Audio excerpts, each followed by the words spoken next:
Bonjour, bienvenue à ma troisième chronique de Sensible et Inspiré. Aujourd'hui, je vais vous parler des facultés oubliées. Je vais commencer par préciser que j'ai 8 ans d'expérience en tant que consultante. Toutes ces années-là m'ont aidé à vraiment renforcer ma confiance en moi et développer mes sens. Dans mes séances, j'ai toujours laissé place à la médiumnité. Rarement j'ai dit l'avenir. Ce que je faisais, c'est que je me concentrais sur le présent et le passé. Pour comprendre pourquoi la personne vit ce qu'elle vit présentement, c'est bon d'aller voir le passé pour voir quel événement elle a vécu. Alors, j'ai toujours aimé la clairvoyance, mais j'ai jamais compris le besoin des gens qui voulaient savoir autant leur avenir. C'est sûr qu'après la sortie du tome 1 que voici, ma montée vers le paradis, les gens qui venaient à ma rencontre connaissaient mon don de voyance, de clairvoyance. Alors, ils essayaient de me sortir les vers du nez pour savoir leur avenir. Mais j'étais pas très chaude à cette idée. Parce que moi, quand les gens venaient me voir, je me concentrais vraiment sur leur présent et le passé, comme je vous ai dit. Pourquoi savoir l'avenir au juste? Je voulais pas les décevoir et je voulais pas leur faire peur non plus dans ce qui allait arriver. Jusqu'au jour où ma perception a vraiment changé. Il y a une petite madame qui est venue à ma rencontre. On a commencé par faire l'intermédiaire avec sa meilleure amie décédée. Tout s'est bien déroulé. Et elle m'a demandé, Nancy, qu'est-ce que tu vois dans mon présent? Alors, j'ai vu une vision qui a monté. J'ai vu la madame monter des escaliers, se rendre dans un appartement, une maison blanche, un appartement très éclairé, et elle avait le sentiment de bien-être, de vouloir y rester. Alors, je lui fais part de ma vision. Elle me dit, oui, Nancy, elle dit, v'là 2 semaines, j'ai été visiter un appartement que j'ai adoré. Alors, ça reste comme ça. Alors, elle me dit, bien, c'est parce qu'il y a juste un petit point. Elle dit, je suis pas sûre de prendre la bonne décision.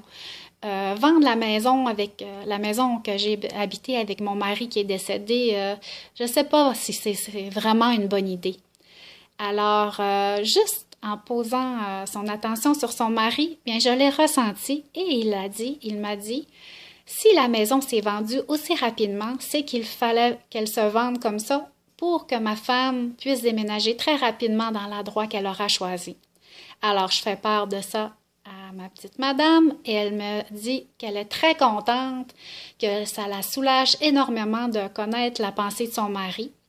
C'est sûr que je lui ai donné la description, comment est décédé son mari, pour être sûre que c'était bien lui. Alors, elle m'a ensuite posé la question ultime. Nancy, est-ce que tu crois que je vais déménager dans l'appartement que tu as vu? J'ai même pas eu le temps de réfléchir que la réponse a été oui. Dans les prochains jours, vous allez déménager dans cet appartement. Alors, elle me regarde avec un grand sourire. Elle me dit, tu as raison. J'ai justement été hier signer mon bail, alors je déménage en fin de semaine prochaine. Alors, j'ai eu la piqûre. J'ai eu le sentiment que je l'avais vraiment aidée là, à comprendre, à faire confiance, qu'elle faisait bien dans sa décision. Et puis, je me suis dit, pourquoi pas aider les gens dans un avenir proche? Je suis peut-être pas d'accord de dire une année ou 2 à l'avance, mais de savoir ce qui s'en vient prochainement ou quand on a des doutes, ça peut aider les gens là, à continuer sans avoir peur. Alors, ça m'a amené à la question ultime, d'où vient la clairvoyance? La clairvoyance, c'est une faculté qu'on acquiert avec la sensibilité. La clairvoyance, c'est quand on voit le présent, le passé et le futur.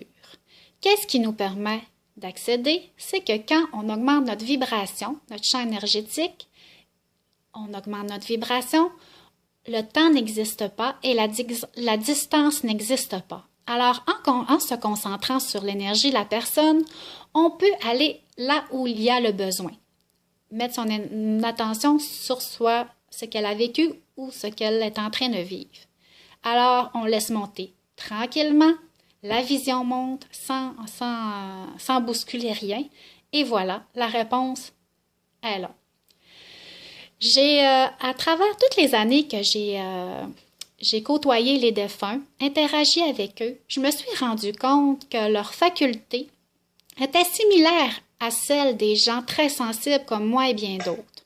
Par exemple, ils n'ont pas besoin de vous entendre parler, ils vont ressentir vos sentiments et entendre votre pensée.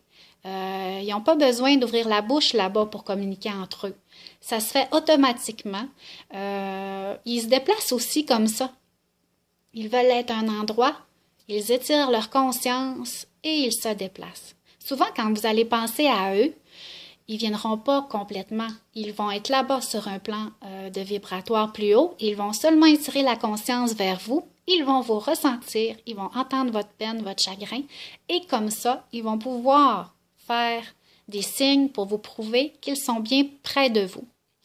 Alors, c'est comme ça un peu qu'ils fonctionnent, ces gens-là, de l'autre côté. Et puis, comme nous sommes des âmes qui ont décidé de s'incarner sur Terre, alors nous avons aussi les mêmes facultés. Seulement, quand nous sommes nés, il y a eu un blackout. On a décidé de venir ici, on est à travers quelqu'un et il y a un blackout, on ne se souvient de rien. Mais les gens qui sont plus sensibles vont renouer avec leur sens et vont s'en servir au courant de leur vie. C'est pas donné à tout le monde. Comme je vous dis, on choisit tous ce qu'on veut.